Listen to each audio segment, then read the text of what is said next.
கழகத்தினுடைய முதலாவது பொதுக்கூட்டத்தில் உங்கள் முன்னால் உரையாற்ற இதோ வருகிறார் தலைவர்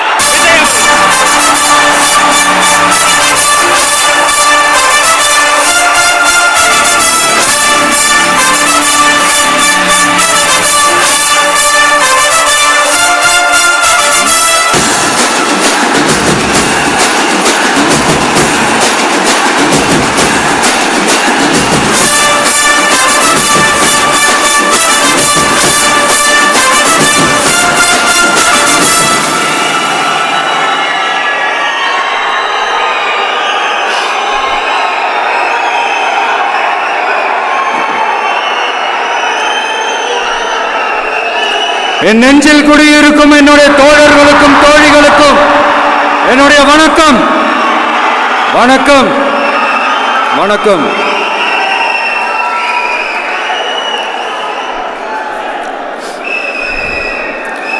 கதறல் சத்தம்லாம் எப்படி இருக்கு?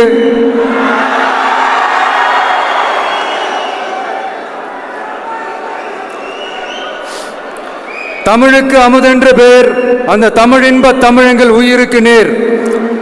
இன்னைக்கு தமிழ்நாடு இருக்கிற சூழல்ல நாம் ஒரு புதிய வரலாற்றை படைப்பதற்கு தயாராக வேண்டிய அவசியத்தை நீங்க எல்லாருமே நல்லா புரிஞ்சு வச்சிட்டு இருப்பீங்கன்னு நான் நம்புறேன். அரசியல்னா என்னங்க?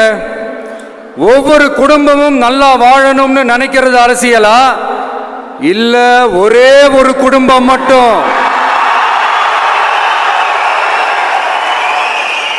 தமிழ்நாட்டை சொரண்டி நல்லா வாழணும்னு நினைக்கிறது அரசியலா? நீங்களே சொல்லுங்க, எது அரசியல்? எல்லாருக்கும் நல்லது நடக்கிறது தானே அரசியல். அதுதான் நம்ம அரசியலும். காட்சிக்கு திராவிடம், ஆட்சிக்கு திராவிட மாடல்னு தினம் தினம் மக்கள் பிரச்சனைகளை மடைமாற்றி மக்கள் விரோத ஆட்சியை மன்னராட்சி போன்று நடத்துற இவங்க நமக்கு எதிராக இவங்க பண்ற செயல்கள் ஒன்னா ரெண்டாங்க. மாநாட்டில் ஆரம்பிச்சதுங்க. மாநாட்டில் ஆரம்பிச்சு அதுக்கப்புறமா நான் கலந்துக்கிட்ட அந்த புத்தக வெளியீட்டு விழா, நான் பறந்துரு போன அன்னைக்கு நம்மளுடைய 2ஆம் ஆண்டு துவக்க விழா அன்னைக்கெல்லாம் சிட்டிக்குள்ள எந்த ஹாலும் எந்த கல்யாண மண்டபம் கொடுத்துடக்கூடாதுன்னு அங்கே போய் மகாபலிபுரத்தில் போய் அந்த ஃபங்க்ஷனை பண்றோம். ஏன் இன்னைக்கு பொதுக்குழு வரைக்கும் எங்கெல்லாம் எப்படியெல்லாம் தடைகள்?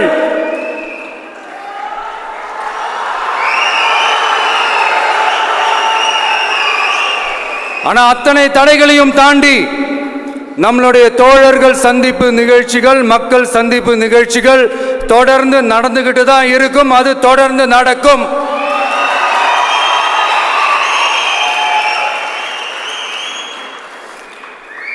நம்மளுடைய தோழர்கள் அர்ஜுன் பிரதர், நிர்மல் குமார் பிரதர், நம்ம ரமேஷ் பிரதர், இவங்கெல்லாம் போட்டு அடி அடி நடிக்கிறாங்க. நாமளும் அதே மாதிரி அடிக்கணுமான்னு மனசுக்குள்ள ஒரு யோசனையா தான் இருக்கு.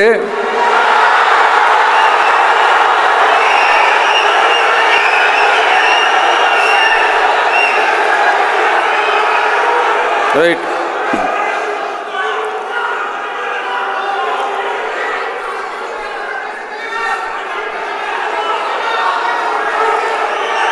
ஓகே, ரைட்டு, புரிஞ்சிச்சு.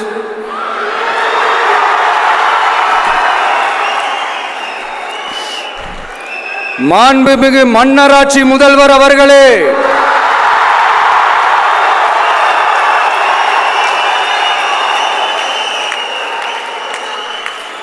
மாண்புமிகு திரு முத்துவேல் கருணாநிதி ஸ்டாலின் அவர்களே,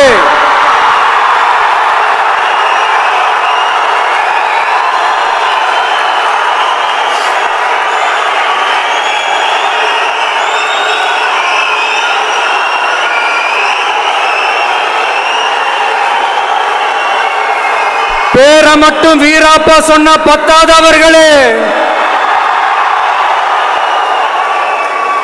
செயல்லையும் ஆட்சியிலையும் அதை காட்டணும் அவர்களே.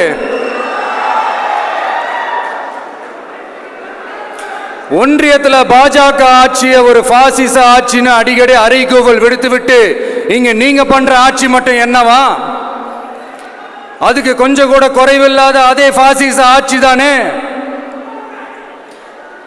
ஒரு கட்சி தலைவனா ஜனநாயக முறைப்படி என் கழக தோழர்களையும் என் நாட்டு மக்களையும் பார்க்கறதுக்கோ சந்திக்கிறதுக்கோ தடை போடுறதுக்கு நீங்க யாருங்க?